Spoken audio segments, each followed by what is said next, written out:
First episode के and में दो आदमी बिल्डिंग के ब्लास्ट को देखकर बात कर रहे होते हैं। एक आदमी दूसरे से स्टार प्लाज्मा वेसल यानी कि रिको को मारने के बारे में पूछता है और उसे जेनी नाम से बुलाता है। जिस आदमी ने क्वेश्चन किया होता है उसका नाम कॉन्ग होता है। दूसरा आदमी कहता है कि उसने अभी तक अपनी वाइफ का नाम यूज किया है पर अब वो उसे फुशिगुरो बुला सकता है। फुशिगुरो रिको को मारने के लिए तैयार हो जाता है। फिर एपिसोड 2 की स्टार्टिंग में गेट तो खुद के लिए चाय बना रहा होता है और वो उसी कमरे में होता है जहाँ पर पिछली बार ब्लास्ट हुआ था। गेट तो बैठने के लिए सोफे के पास जा रहा होता है और जो दीवार टूटी होती है उसके पास से हमें किसी की चिल्लाने की आवाज सुनाई देती है कि उसे छोड़ दो, वो गलत था। और दिखाया जाता है कि गेत्तो के सामने वाले सोफे पर रिको और उसकी केयर टेकर कुरोई दोनों बेहोश हैं और दिखाया जाता है कि जो चिल्लाया जा रहा था वो और कोई नहीं, वही है जिसने कमरे में ब्लास्ट करवाया होता है। गेत्तो के कर्ज ने उसे पकड़ा होता है और उसे परेशान कर रहा होता है। वो आदमी कहता है कि आज से वो सारे काम छोड़ देगा और ग्रुप क्यू को भी लीव कर देगा, पर गेत्तो एक्टिंग करता है कि उसे कुछ सुनाई नहीं दिया। वो आदमी कहता है कि बायर भी यहीं पर है और वो ग्रुप क्यू का सबसे स्ट्रॉन्गेस्ट मेंबर है और वो तुम में से किसी को नहीं छोड़ेगा। तभी गेत्तो के फोन पर फोटो आती है, वो गोजे ने भेजी होती है। उसमें बायर मार खाकर एक कोने में पड़ा हुआ होता है। अगले सीन में बोट रेस हो रही होती है। फुशिगिरो उसे देख रहा होता है और उसने बैट लगाई होती है रेस पर। तभी वहाँ पर कॉन्ग आ जाता है। कॉन्ग फुशिगिरो को ताना मारता है कि उसने आज तक एक भी रेस नहीं जीती और फुशिगिरो को याद दिलाता है कि उसका काम क्या है। फुशिगिरो कहता है कि वो गोजो की टीम के अगेंस्ट में है। अगर वो अभी सीधे गोजो के सामने जाता है तो वो कुछ नहीं कर पाएगा, इसलिए उसने कुछ लोगों को भेजा है ताकि वो उसे थोड़ा कमजोर कर सके। कॉन्ग वहाँ से जाने लगता है। जाते जाते वो फुशिगिरो को सॉर्सरर किलर कहता है और फुशिगिरो से पूछता है कि मेगुमी कैसा है, पर फुशिगिरो पूछता है कि कौन है ये। और अगले सीन में गोजो और गेतो को दिखाया जाता है। गोजो रिको को उठाया होता है। गोजो पूछता है कि क्या रिको को डॉक्टर के पास लेके नहीं जाना चाहिए और बोलता है कि काश वो भी शोको की तरह रिवर्स कर्ज एनर्जी यूज कर पाता, पर ये पॉसिबल नहीं क्योंकि शोको जब भी अपनी रिवर्स कर्ज एनर्जी के बारे में बताती है तब उसे कुछ भी समझ नहीं आता। तभी रिको होश में आ जाती है और गोजो को देखते ही उसे एक थप्पड़ मार देती है। उसे लगता है कि गोजो और गेतो उसे मारने आए हैं। गेतो रिको को शांत रहने के लिए कहता है पर रिको उसे भी सुना देती है। तभी कुरोई वहाँ पर आती है और देखती है कि गोजो और गेतो दोनों मिलकर रिको को उनकी बेइज्जती करने की वजह से उसे परेशान कर रहे होते हैं। कुरोई उन दोनों को रुकने के लिए कहती है। कुरोई रिको को बताती है कि गोजो और गेतो उसे मारने के लिए नहीं बल्कि उन दोनों ने उसे बचाया है। रिको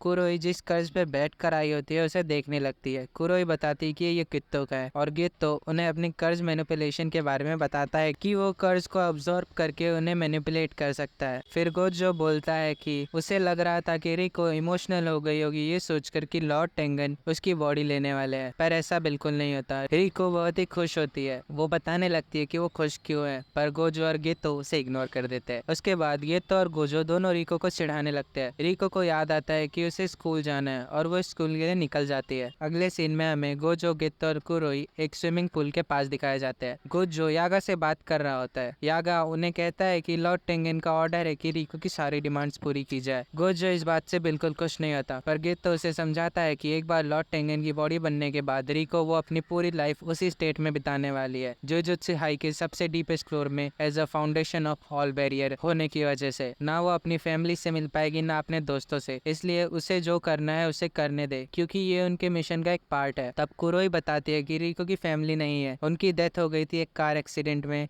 जब रिको बहुत ही छोटी सी थी। तब से कुरोई ही उसकी देखभाल कर रही है, इसलिए वो रिक्वेस्ट करती है कि रिको के पास जितना भी टाइम है वो उसे उसके दोस्तों के साथ रहने दे। गेतो कहता है कि इसका मतलब तुम्हें उसकी फैमिली हो। कुरोई भी खुश हो जाती है। उसके बाद गोजो गेतो से पूछता है कि उन दो कर्ज स्पिरिट का क्या हुआ जिसे उसने रिको पर नजर रखने के लिए भेजा था। गेतो कहने लगता है कि काश वो भी मैं की तरह अपने सेंसेस बेच पाता अपने कर्ज एनर्जीज को, पर फिर भी अगर कुछ अजीब होता है तो उसे पता चल जाएगा। ये बोलने के बाद ही गेतो को कुछ अजीब महसूस होता है और वो गोजो को जल्दी से रिको के पास चलने के लिए कहता है और बताता है कि उसके दो कर्ज स्पिरिट को खत्म कर दिया गया है। अगले सीन में हमें फुशिगिरो दिखाया जाता है। वो एक जगह पे बैठकर खाते हुए बोट रेस का मैच देख रहा होता है। सीन शिफ्ट होता है और हमें कॉन्ग दिखाया जाता है। कॉन्ग रिको पर 47 घंटे के लिए बाउंटी लगा रहा होता है 30 मिलियन येन की। नेक्स्ट सीन में सभी को स्कूल के अंदर दिखाया जाता है। कुरोई बताती है कि ये रिको का म्यूजिक पीरियड है, तो या तो वो म्यूजिक रूम में होगी या फिर चैपल में। चैपल एक प्रेइंग की जगह होती है सिमिलर लाइक चर्च। सच। तो गोजो पूछता है कि चैपल में क्यों। कुरोई बताती है कि म्यूजिक टीचर पे डिपेंड करता है कि उनका लेक्चर कौन सी जगह पर होगा। उसके बाद गेतो गोजो को चैपल और कुरोई को म्यूजिक रूम में जाने के लिए कहता है और वो खुद उसको ढूंढेगा जिसने उसके 2 कर्जेस को खत्म किया है। फिर सब अपनी अपनी जगह पर जाने के लिए निकल जाते हैं। अगले सीन में हमें फुशिगुरो दिखता है। वो बोट रेस देखते हुए कॉन्ग से कॉल पर बात कर रहा होता है। कॉन्ग फुशिगुरो से कहता है कि वो अपने काम पर ध्यान दे, वरना 30 मिलियन वाला रिवॉर्ड उसे नहीं मिल पाएगा। फुशिगुरो कहता है कि उस लड़की के साथ गोजो है। कई 100 सालों में गोजो पहला है जो 6 साइज और लिमिटलेस टेक्निक दोनों के साथ पैदा हुआ है, तो जब तक गोजो उस लड़की के साथ है उसे कोई नहीं मार सकता। फिर फुशिगुरो कॉन्ग को कहता है कि बाउंटी को 47 घंटे के लिए छोड़ दे और उन छोटे कर्ज यूजर्स को गोजो और उसके दोस्तों को कमजोर करने दे। ये बोलते हुए फुशिगुरो अपने लिए चाय लेने जाता है। बीच में उसे एक आदमी टकराता है जिसकी वजह से उस आदमी का रामेन नीचे गिर जाता है, पर फुशिगुरो कुछ रिएक्ट नहीं करता। वो आदमी फुशिगुरो को रोकने की कोशिश करता है पर वो फुशिगुरो को देखते ही डर जाता है। फिर कॉन्ग बोलने लगता है कि वो इतना केयरलेस कैसे हो सकता है, इसमें उसके पैसे जा रहे हैं। ये बोलते बोलते फुशिगुरो कॉल कट कर देता है। अगले सीन में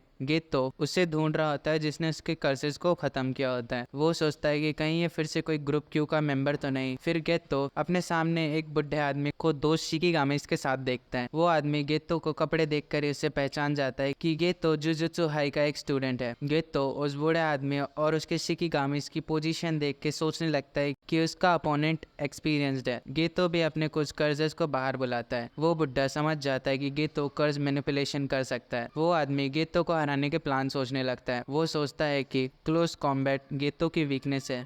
तभी गेतो कहता है कि लगता है उसने बहुत सारे प्लान बना लिए हैं, पर एक भी प्लान उसके ऊपर काम नहीं आने वाला। ये बोलते ही गेतो अपना एक पावरफुल कर्ज स्पिरिट बाहर बुलाता है और सीधे उस बूढ़े आदमी पर अटैक करता है। वो कर्ज स्पिरिट बहुत बड़ा होता है जिसकी वजह से गेतो को सामने दिखाई नहीं देता। उसे लगता है कि वो आदमी हार चुका है, पर वो आदमी अपने बगल वाली खिड़की से गेतो की बगल वाली खिड़की पर जंप लगाकर आ रहा होता है और अचानक गेतो पर अटैक करता है। उस आदमी को अचानक एक डॉग दिखता है। थोड़ी देर सोचने के बाद उसे पता चलता है कि उसकी लाइफ फ्लैशबैक हो रही है और इन प्रेजेंट गेतो उससे बहुत पीट रहा होता है और गेतो उस आदमी को हरा देता है। गेतो पूछता है कि क्या वो ग्रुप क्यू से है या फिर स्टार रिलीजियस ग्रुप से। फिर सीन शिफ्ट हो जाता है और गोजो चैपल में पहुंचता है और रिको को बुलाता है। सारी लड़कियां गोजो को देखकर रिको को चिढ़ाने लगती है। गोजो भी मस्ती कर रहा था, पर अचानक रिको को लेकर वहां से निकल जाता है। गोजो रिको को बताता है कि उस पर अटैक हुआ है और वो अभी के अभी जुजुत्सु हाई जा रहे हैं। गोजो रिको को पकड़कर बिल्डिंग्स के ऊपर से भागने लगता है। उन्हें एक कर्ज यूजर देख रहा होता है और रिको को मारने के बारे में सोचने लगता है। तभी कुरोई इसके पीछे आती है और पूछती है कि क्या वो स्टार रिलीजियस ग्रुप का मेंबर है, क्योंकि ग्रुप क्यू के लोग उससे भी ज्यादा अजीब कपड़े पहनते हैं। कुरोई उस आदमी को मारने के लिए जाती है और उसे हरा भी देती है। पीछे से गेतो उस आदमी को अपने कर्जेस की हेल्प से पकड़ लेता है। गेतो कॉल पर गोजो से बात कर रहा होता है। गेतो पूछता है कि रिको कहाँ है। कुरोई बताती है कि रिको गोजो के साथ स्कूल के बाहर जा चुकी है। गेतो कहता है कि उन्हें भी वहीं जाना चाहिए और वो आदमी जिसे गेतो के कर्ज ने पकड़ा होता है वो अचानक पिघलने लगता है। कुरोई पूछती है कि क्या ये शिकिगामी है। गेतो बताता है कि नहीं, बस ये थोड़ा बहुत शिकिगामी से सिमिलर है। दूसरी साइड गोजो रिको के साथ एक बिल्डिंग के ऊपर होता है। उसके सामने एक कर्ज यूजर होता है जो कि रिको को मारना चाहता है। गोजो गेतो से पूछता है कि क्या रिको के ऊपर 30 मिलियन की बाउंटी लगी है। गेतो हाँ कहता है और बताता है कि अंडरग्राउंड साइट पर रिको पर बाउंटी लगाई गई है जो कि परसों के 11 बजे तक रहेगी। गोजो के सामने 4 लोग बिल्कुल सेम दिखने वाले होते हैं। रिको को लगता है कि वो शिकिगामीज है। गोजो उस आदमी से कहता है कि वो अपनी जॉब चेंज कर सकता है क्योंकि जुजुत्सु सॉर्सरर्स वैसे ही बहुत कम है। वो आदमी अपने जैसा एक और क्लोन बना लेता है और कहता है कि उसे वो लड़की दे दे। गोजो उस आदमी से बात करते करते उनमें से 2 को अपनी पावर्स की हेल्प से एक टाइप से अट्रैक्ट करता है और दोनों की टक्कर करा देता है। रिको पूछती है कि ये शिकिगामीज गायब क्यों नहीं हो रहे। तब गोजो बताता है कि ये शिकिगामी नहीं है, ये क्लोन्स है और सभी के सभी रियल है। 2 क्लोन्स गोजो को मारने के लिए आते हैं पर गोजो की इन्फिनिटी की वजह से उसे टच तक नहीं कर पाते। गोजो बताता है कि उसकी टेक्निक क्लोन बनाने की है। वो अपने मैक्सिमम 4 क्लोन्स बना सकता है और अपने हिसाब से जो बॉडी उसे सेफ लगे उसे मेन बॉडी बना सकता है। और एक बार क्लोन डिस्ट्रॉय हो जाने पर उसे थोड़ा टाइम चाहिए वापस से क्लोन बनाने के लिए। और गोजो उस आदमी से कहता है कि इतनी अच्छी टेक्निक होने के बाद भी वो इतना कमजोर कैसे है। वो आदमी पूछता है कि उसे उसकी टेक्निक के बारे में कैसे पता चला। गोजो कहता है कि उसके पास अच्छी आंखें हैं और गोजो अपनी टेक्निक्स के बारे में बताने लगता है, जैसे कि इन्फिनिटी, जिसकी वजह से उसके पास आने वाली हर चीज स्लो हो जाती है और उसे टच तक नहीं कर पाती। और उसकी लिमिटलेस टेक्निक, जिसकी वजह से वो छोटी सी जगह में इमेजिनरी एप्पल जितना एरिया बनाता है और उसके आसपास की उसमें सारी चीजें खींची चली आती है, जैसा कि थोड़ी देर पहले उसने उसके 2 क्लोन्स के साथ किया।